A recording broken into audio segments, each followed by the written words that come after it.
and or listening to another episode of Man versus Brand.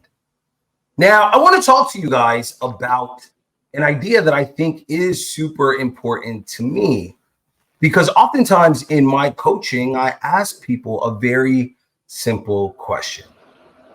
Are you doing the work that you believe you're on this earth to do?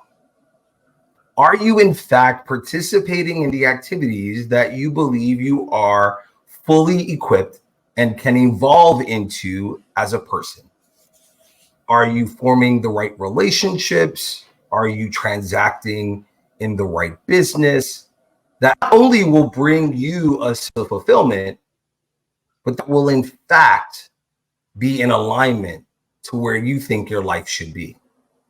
Now, I think a lot of folks are possibly living in that space, and that space isn't dictated by what is popular or novel, but also by what is specific to you and what you feel like your calling is. So to have a conversation about how we can best align ourselves to what we are put on this planet for, I'm going to talk to Naranjan Nota. She is a bright shining light, but she also runs a company called Bright Shining Light that focuses on coaching, not only from a perspective of your life, but also the spiritual, financial, mental, emotional aspects that go into forming how we look at ourselves, what our identity is. And so I want to talk to her about what it is to place yourself on the path of doing the thing that you might be called to do. If you're interested in this conversation and you want to know more about how you can align yourself, how you can check for your alignment, and possibly how you can shift what you're doing today to actually do the thing that you were put on this earth for, then this might be the episode for you. If you're willing to listen, we're willing to talk. Naranjan, why don't you introduce yourself to the audience? First, thank you for having me on your show. I'm excited that we get to have this conversation and unravel some pretty interesting topics, aspects of the humanness and the journey that we get to go on. My name's Naranjan Nota. I founded the brand of Bright Shining Light. I support individuals on their journey of evolution, reconnecting you with your soul, enhancing your own intuition to align with a greater power, whatever that may be, God, universe, light, source, whatever you want to call it. But we know we are here for something greater. So I guide you to tap into that and heal the, wait for it, intergenerational trauma that we all are carrying. Yes, it reels into the place of epigenetics and all of those pieces, but we get the opportunity to heal it and release it right now. That's our gift. Beautiful. So let's start with where we all start out in life, birth, right? So we are born, we come into this universe, onto this planet, into our families, and we are traditionally blank slates, right? We are just who we are. We are babies. We don't really know what we don't really know. Now, do you believe that that is in fact true, or is there something more to us coming into the world and into existence? We're a blank slate from the perspective of all, for many, the memory and the relationship is cleared. But we, in actual fact, don't come in as a blank slate. We come in with karmic debt, just as karmic positive attributes that we get to live out in this lifetime. I am a firm believer in reincarnation, and there's a purpose and a reason why we're here, and why you are there and I am here, and the world is the way it is today, and why we've chosen to be here.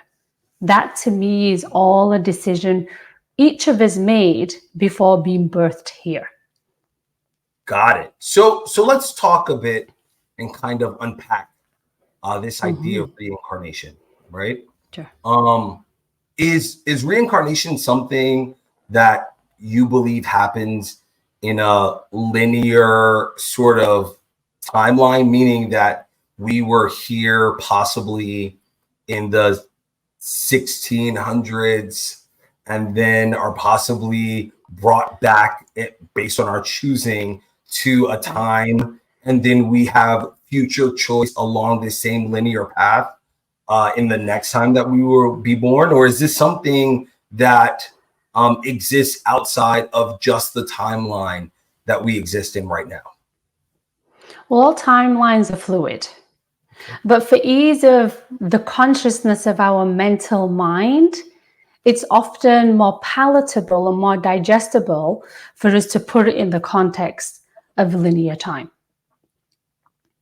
So unpacking that just a little bit further, just to give it a little bit more context, the ultimate objective, whether it be in this timeline or another timeline, is for our soul to have an experience. And those experiences happen when we're here on Earth. It happens on other planets too, but I don't want to go too far into that space. So we're going to talk about Mother Earth and Gaia and the incarnations that we have had here. So ultimately, the objective is our soul's evolution, and it will present itself opportunities to do that in different experiences, echoing the timelines that we get to experience. Got it. And so are there any mandates in this reincarnation? Like, do we have tasks to do? Are we reconciling things? Are we evolving? Or is it simply just to exist for the sake of existing, just existing in different points along some time in certain spaces? So Dion, if I was to say to you, is there any component of your life where you feel irked, where you feel triggered, where you feel upset, or where there's an uproar of an emotion that presents itself? If the answer is yes, then I'm going to say there's a bigger reason why you're here. You're here to heal that wound, if you will, which then gets transformed into knowledge. And that knowledge of knowing what that wound is from that irk experience that we have in life, that then gets transferred into wisdom. And that wisdom then echoes into the evolution of our soul. Got it. And so in this sort of thread of thought, how much do we contribute to a collective? Like, is it just about ourselves and how we maneuver through our own experiences, our own traumas, our own opportunities? Or are we a part of something that is greater, that is also moving in tandem with the choices that we make? I'm going to say yes and no. Yes, there is a tandem. We are part of a collective, absolutely. But each of our souls have our own path and have our own journey. So while we may feel triggered or an unpleasant identified emotion that may present itself, that to me is a bigger marker that there's more healing work that needs to be done for each individual. Got it. However, that trigger, if you will, and the activation of that emotion has come from a collective energy. Okay. So how does that play into the way that you approach coaching? Like, how are you grounding that for individuals that come to you, right? Because we may not be aware of these past selves, or what the root of the trauma is, or how those past experiences play into who we are in the present. So how does your coaching philosophy and your coaching approach help to ground that for people so that they have actionable work that they do in order to guide themselves to their best self? Right. I often refer it more to having a different perspective. So with anything, once it comes into our awareness, we can do something different about it. And essentially, that's what I offer. I offer an opportunity of awareness, a different perspective, a different lens in which to look at life. And for individuals that often work with me to break down some of the bigger things that are the loudest in their lives. So I support them in not only giving them a different perspective, but a space to be vulnerable, because ultimately what we know for sure, in a place of vulnerability, you got to a place of courage. And it's only through the vulnerability and courage then there is growth. Got it. So this sounds really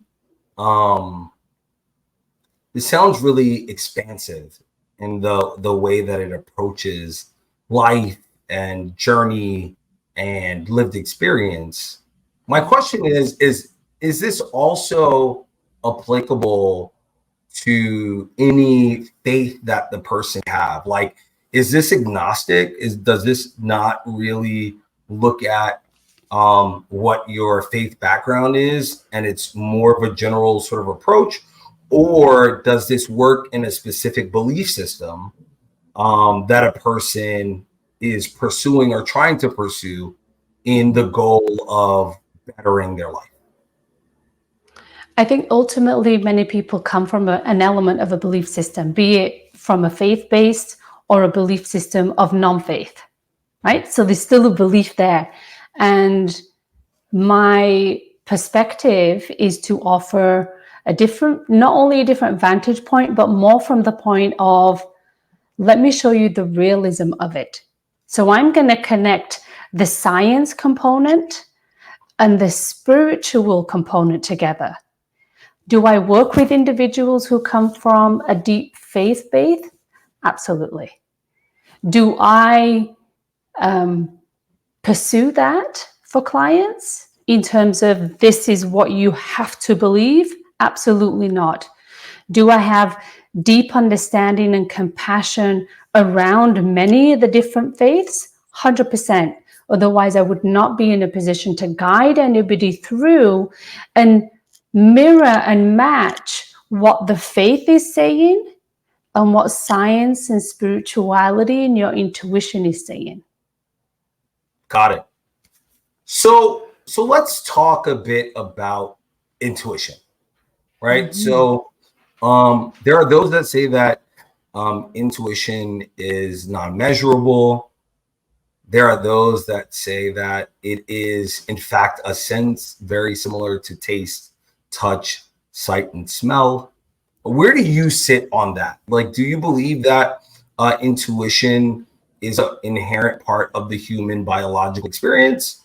Or do you believe that it is something, in fact, other that folks can tap into or not tap into based on whatever set of criteria is available for intuition to be enacted? Intuition is innate in every single human being. We all have it. Others develop it and others choose to not. And others have leaps and bounds of it, but they choose to ignore it. So we all ultimately have a choice. It is an innate part of the human experience. And I do believe it is a very palatable experience. Some people make associations to it as it being a very visceral experience, and others describe it as a sense of just, I know. It's like me saying to you, of course, you are wearing a checkered shirt. So it's something that's just known as infactual. So, but it's also based on how much they have nurtured it and how much they believe it will expand it and allow it to open up to guide you on a path that is going to be more in alignment, more freeing, much lighter, in more harmony of life. Got it. So I think the intuition conversation kind of leads into what I opened the episode with, which is this idea of, am I doing the thing that I'm put on this planet for, right? And so can intuition, or that voice in our head, that thing that speaks to us and speaks to us as an individual, be telling us like, hey, you might be here to do this thing? Like, is that a component of intuition, in your opinion, or does it maybe inhabit a different space in individuals? So I want to just clarify what you've just said there, because there's two things that potentially conflict, and I don't want to give people a different impression. Okay. The voice in our head, to me, is not your intuition. Okay. So leading into your intuition comes from a place of alignment of your heart and your mind. But that other voice that often shows up in the mind is often not your intuition. Okay. So it's aligning with your heart and really being in tune from the perspective of your intuition being that softer, that much quieter voice, rather than the loud one saying, turn left, turn left, turn left. Well, or, go to the casino or go to Vegas or whatever it is. That's often not your intuition, but the quiet whisper often is. So what's interesting, though, is that I think we're both describing them as voices. I think we're just contextualizing the voices as possibly being different. So with that said, right, because if intuition is maybe a softer, quieter voice, if it is not what's speaking to us as the other thing in our head, how do you see intuition communicating with a person, right? So if someone's out there and they're like, I don't know if this is intuition, if this is imagination, if this is machination, if this is something that I'm just kind of pushing forward, how do we start to tell the difference between what we hear as being determined by the source of what we're hearing? Like, how do we hear our intuition? I would gauge it on how loud it is or how quiet it is. What does it feel like when you're engaging with it? Does it feel softer, or does it feel like there's a push, there's an edge, there's a resistance? Because to me, true definition of intuition is much softer, is much quieter, is much gentle. It's more loving. Because it's rooted in the heart. Because it's rooted in the heart. Exactly. Okay. All right. So let's take that and apply it to like manifestation, right? So first, I would need to ask, do you believe in manifestation? We're magical beings. We can create whatever we want to create. We just got to get out of the way. Okay. So how does intuition play into, how does intuition possibly play into manifestation?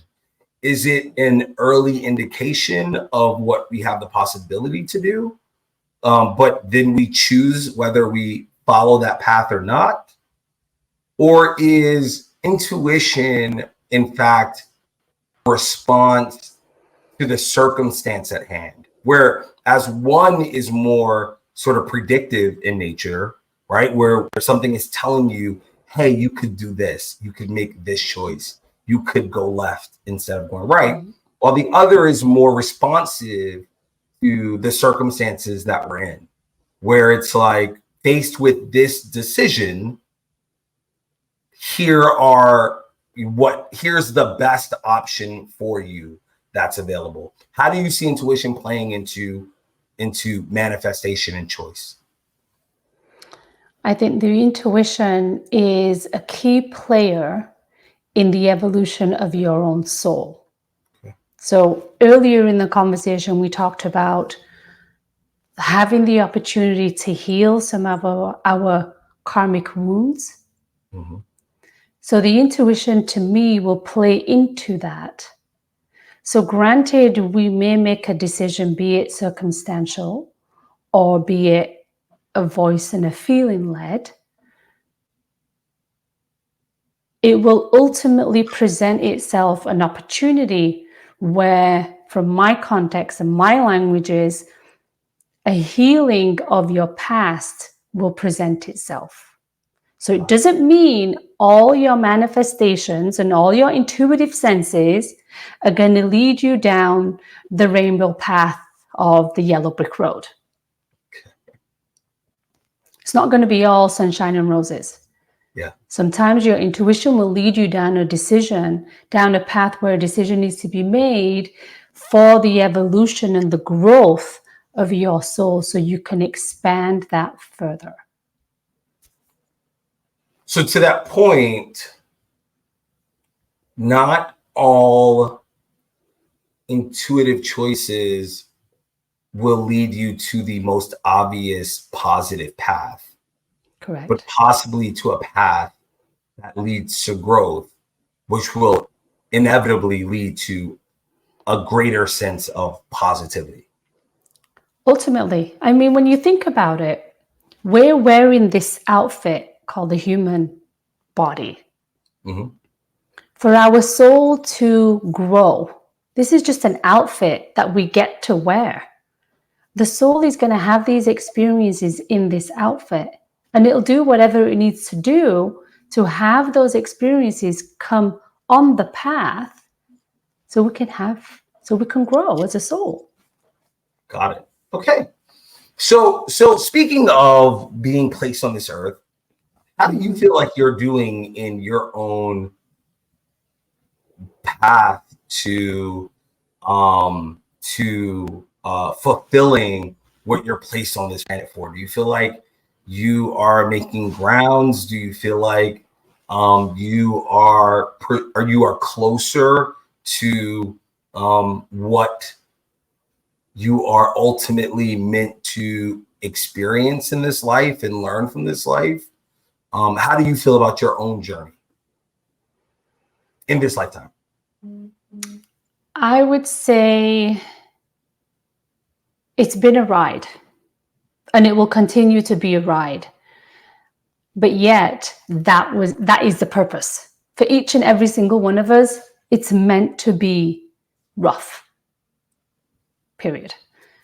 It's our responsibility and our role to go through that and unrough them, to smooth out some of those rough components of life. I feel like I have done a fair bit in this lifetime, but that's also been echoed because I have had many lifetimes in the past, many, which has put me in a position to tap into that knowledge, that wisdom, that awareness to smooth out some of these edges here in this lifetime. So you've perhaps heard of the term old soul. Yeah.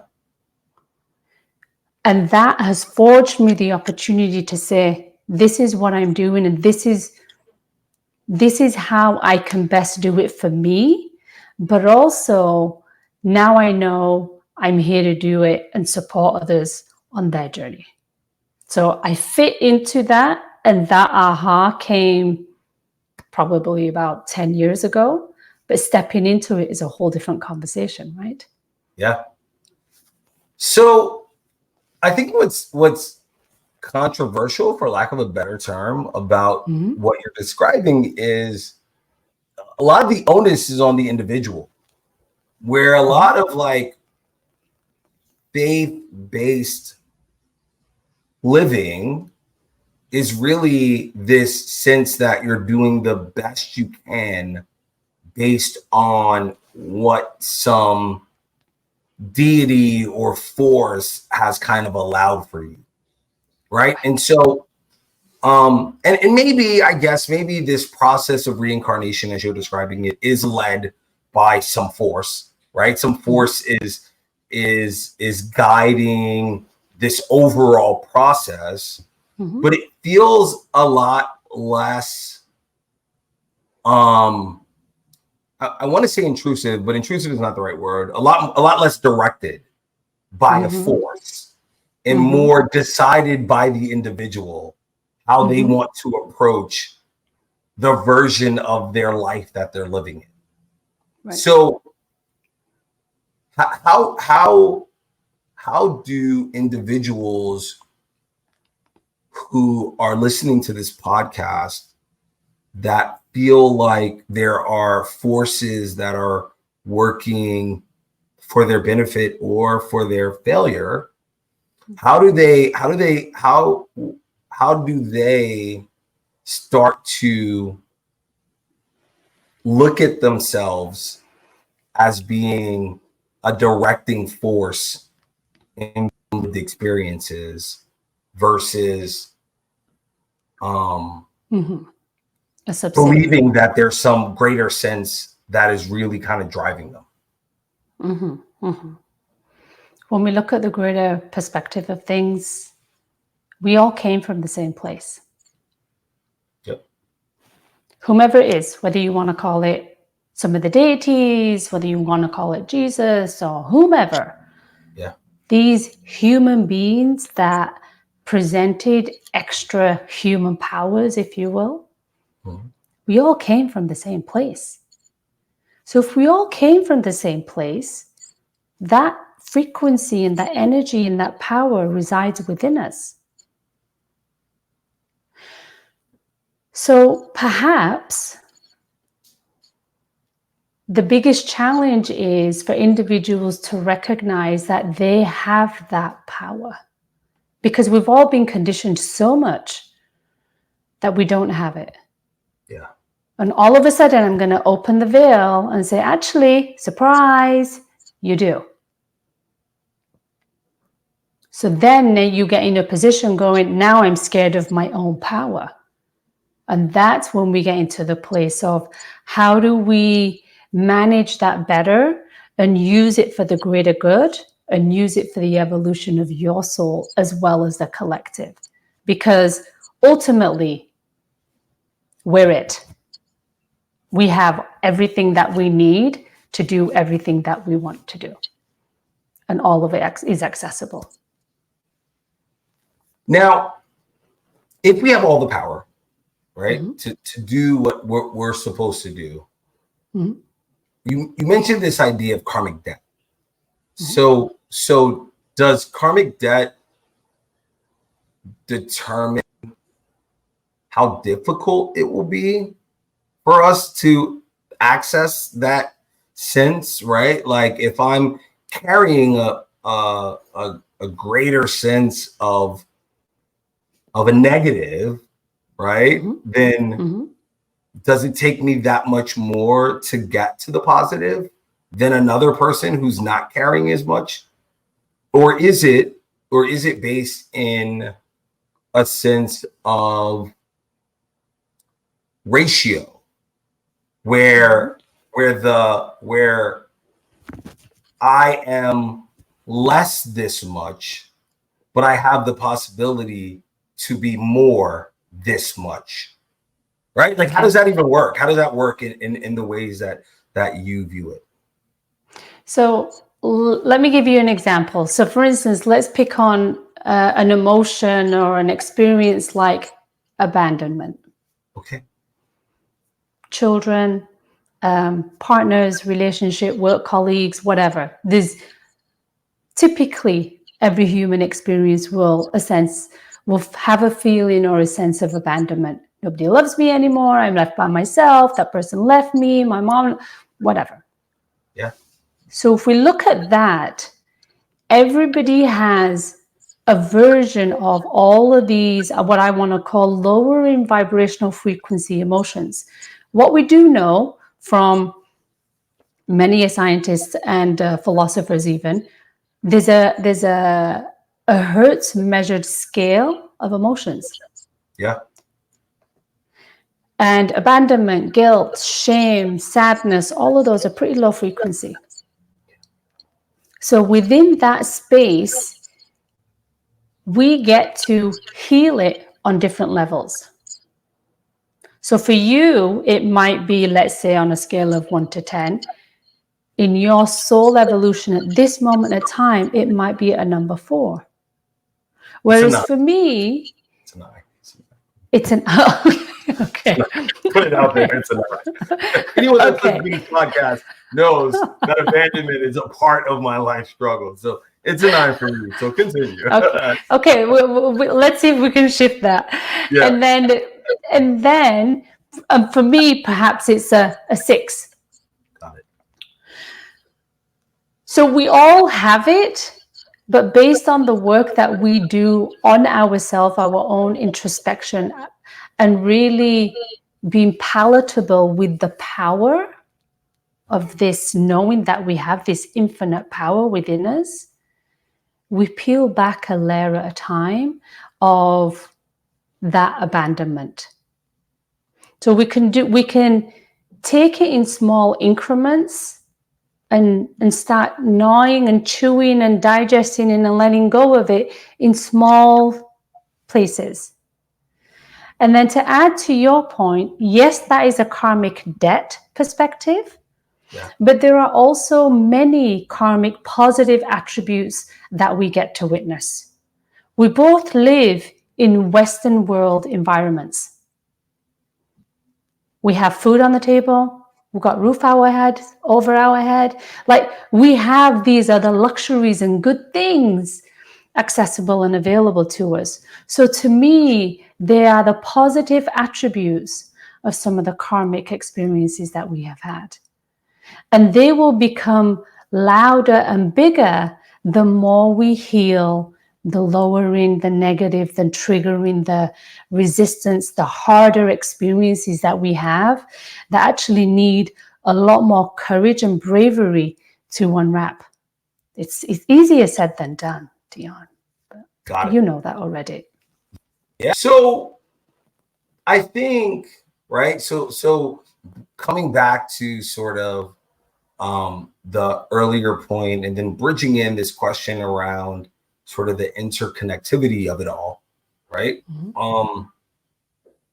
How does our journey as individuals affect the journeys of others? Like, how are we out here in this tapestry, right? We're all threads sort of interwoven, connecting and not connecting, and overlapping and moving away from. And so how does our ability to exist in this lifetime and evolve in this lifetime affect those that we end up in community with, or relationship with, or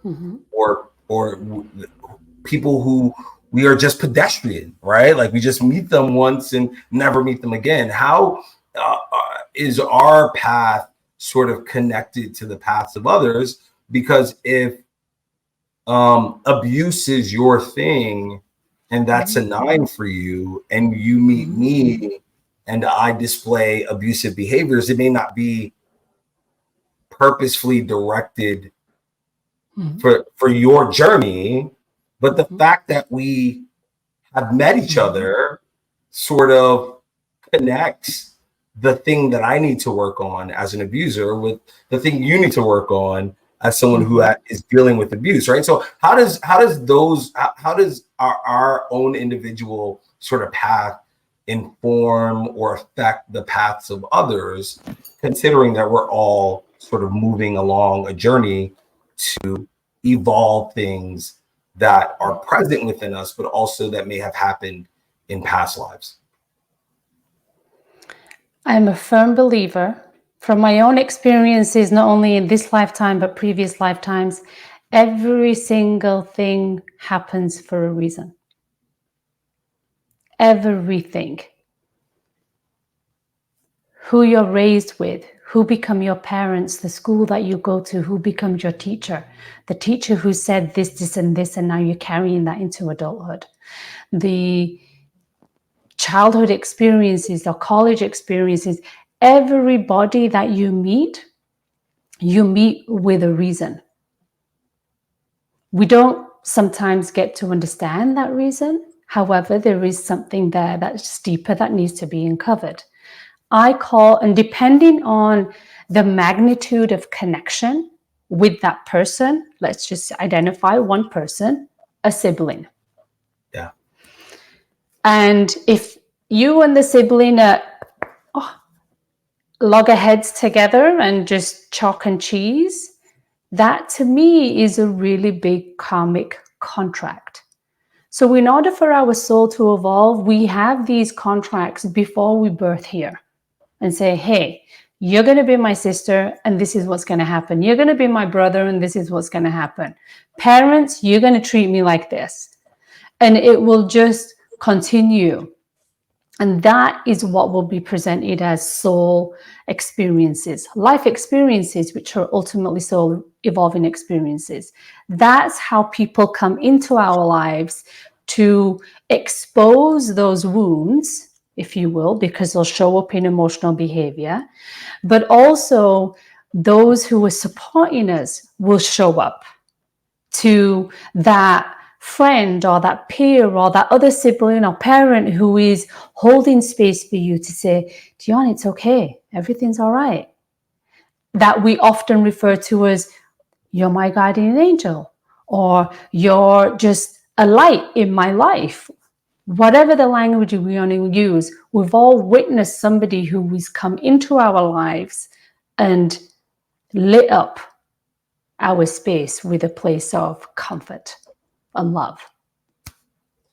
So extending that idea, right, of being a light and coming in with comfort and love, does that apply to circumstances and situations also? Like going back to this idea around, am I doing what I'm meant to do on this planet? Like, can we find ourselves in jobs, in circumstances where we find our love and our light and our comfort, and that is some sort of maybe affirmation that this is a part of our journey, this is something that is meant to happen and something for us to pursue? Like, do situations occur the same way that people do?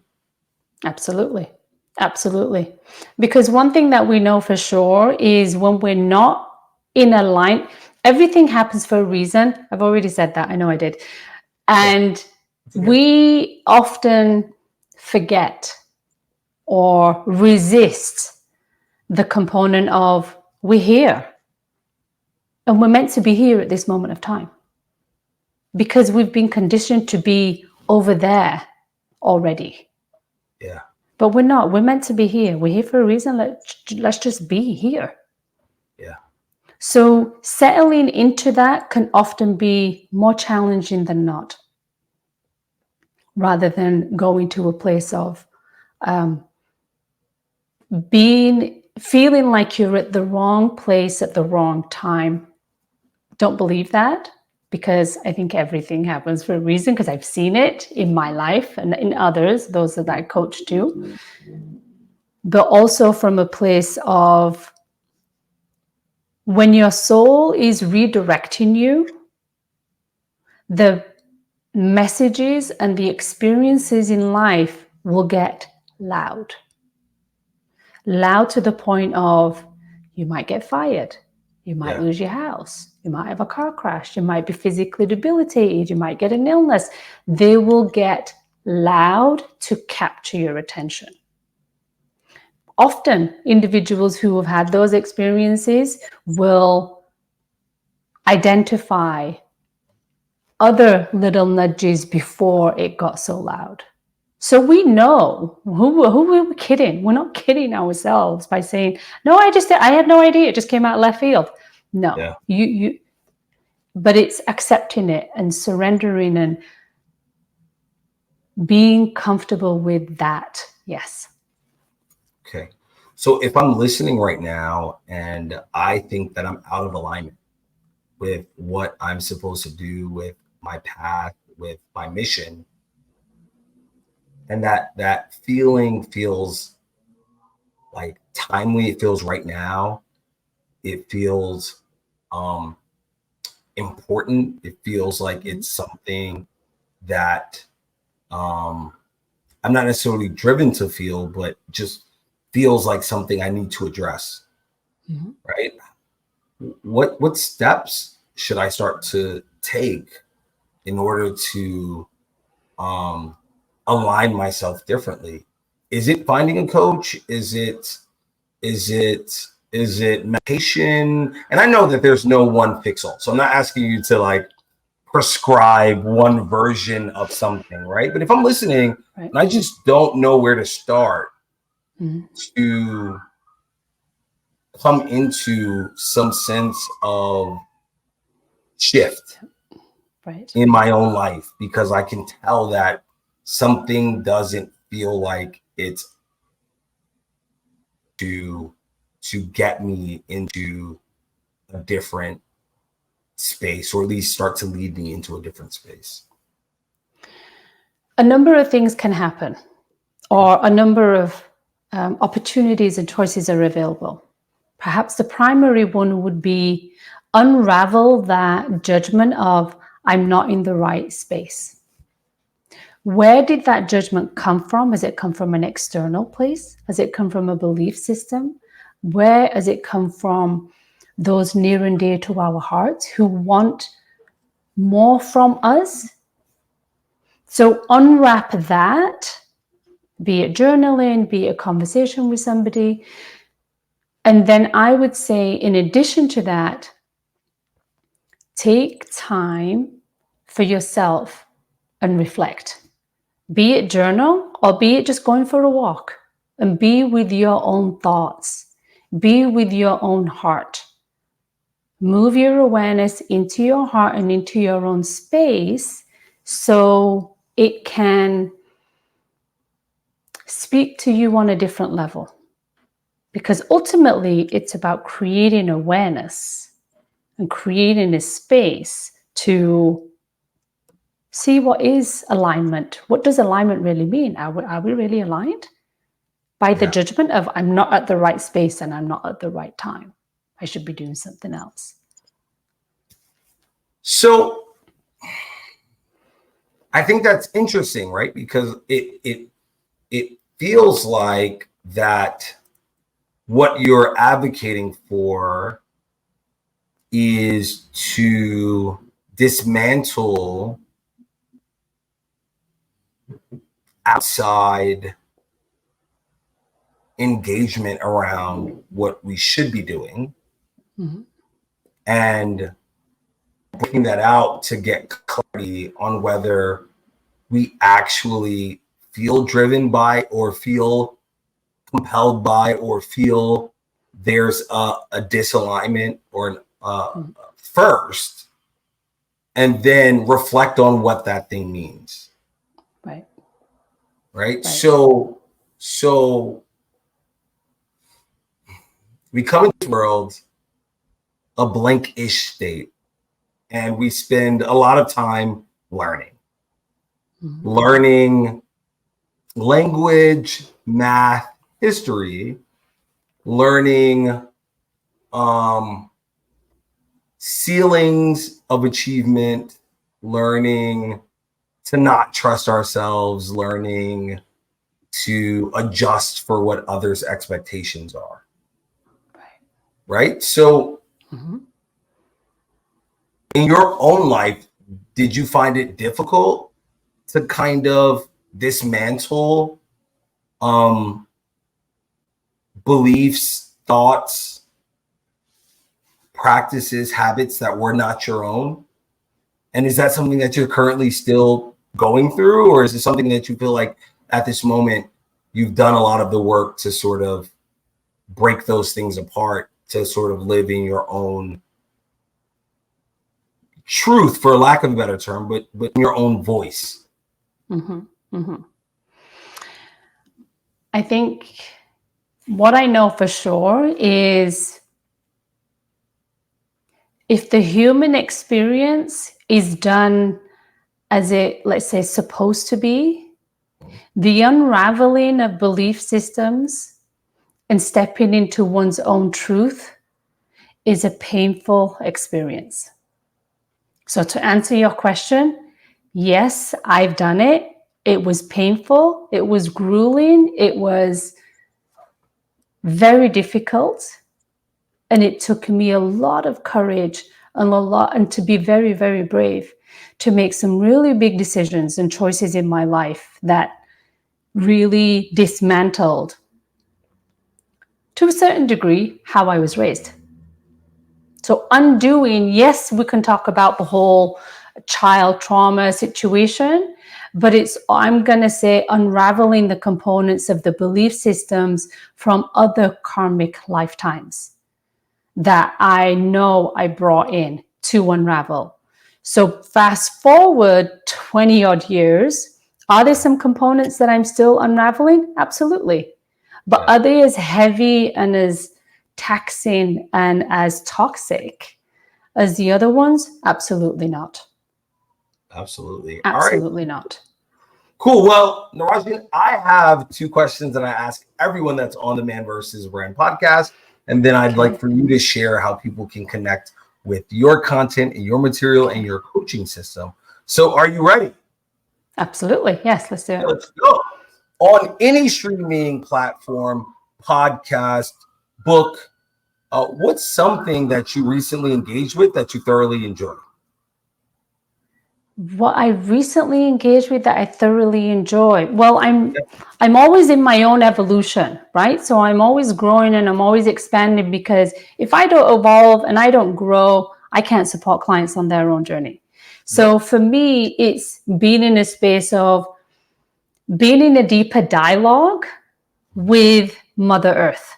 So with Gaia, with nature, and being in that dialogue on a much deeper level by communicating with trees and playing with astral energy and quantum fields. So that may be too far out of the realm and probably not the answer that you're looking for, but it's a very intuitive, higher self, source driven engagement.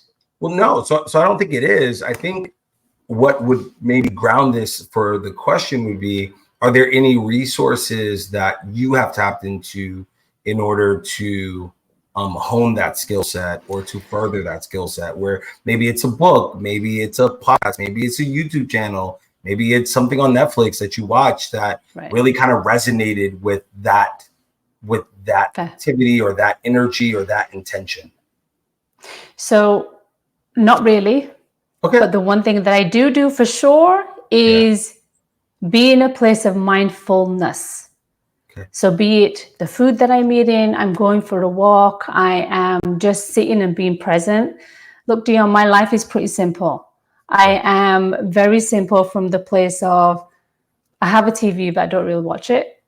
I'm not into what's going on the outside world, because I know that loses my connection with my source self.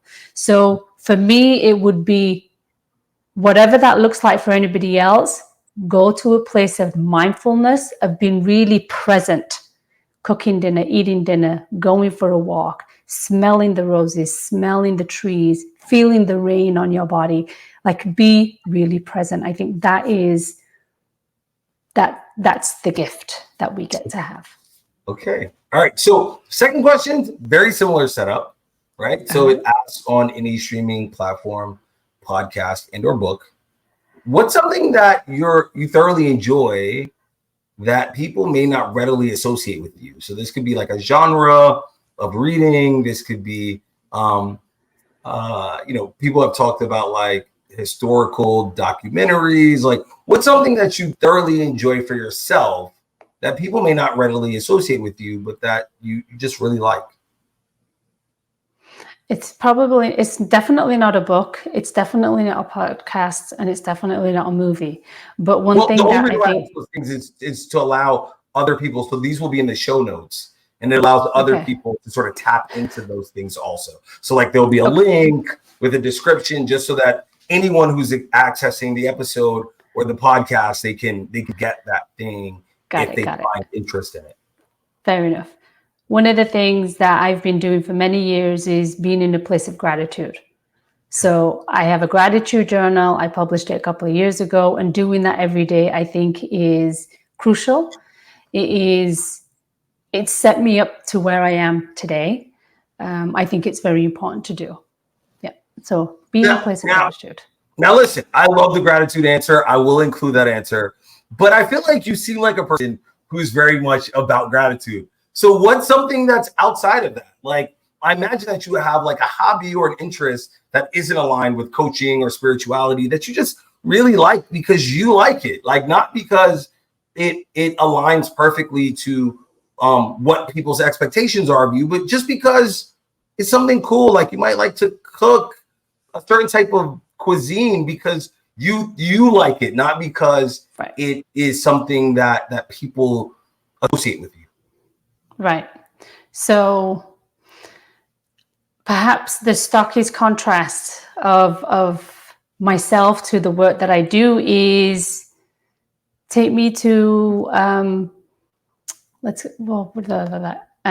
Disney or Universal Studios. Okay. So the rides, the faster, the higher, the whatever. Yeah.